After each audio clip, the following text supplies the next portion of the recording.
নমস্কার বন্ধুরা, সবাই কেমন আছো? আজকে আমি আরেকটা রেসিপি নিয়ে চলে এসেছি। কী বলো তো? কী দেখলে? আলুর খোসা। আলুর খোসা ভাজা করি অনেক দিন, করেছি আগেও। সেটা রেসিপি একদিন দেবো। আর এটা হলো খোসার পেস্ট করে নিয়েছি। আজকে পেস্ট বানিয়ে রান্না করব। তার জন্য নিয়ে নিয়েছি আদা, রসুন, লঙ্কা কুচি করে নিয়েছি। এটা হলো দার্জিলিংয়ে পাওয়া যায় প্রচণ্ড ঝাল লঙ্কা। আর নিয়েছি হলুদ, জিরে, ধনে, গরম মশলা, লঙ্কা গুঁড়ো।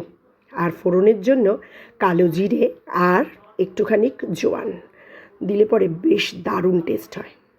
ফ্রাই প্যানে তেলটা গরম করে নিয়েছি। কী তেল? সর্ষের তেল, যাতে খেতে দারুণ লাগে, ঝাঁজটাও যাতে ভালো হয়। তারপর ফোড়ন দিয়ে নিলাম।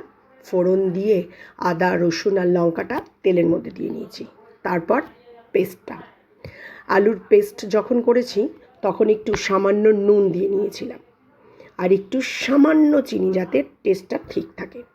তারপরে মিক্সির গায়ে যেটুকুনি লেগেছিল জল দিয়ে ভালো করে ধুয়ে দিয়ে দিলাম। তারপর ভালো করে নাড়াচাড়া করে নেব। জলটা শুকিয়ে গেলে রান্না কমপ্লিট। 10 মিনিট মতন লাগে এই রান্নাটা হতে। সবাই কিন্তু ঝটপট বাড়িতে বানিয়ে ফেলো। আর কেমন হলো অবশ্যই কিন্তু বলো। তাহলে চলো, আমি দুপুরবেলার খাওয়াটা কমপ্লিট করে নিই, তোমরাও খেয়ে নাও। টাটা।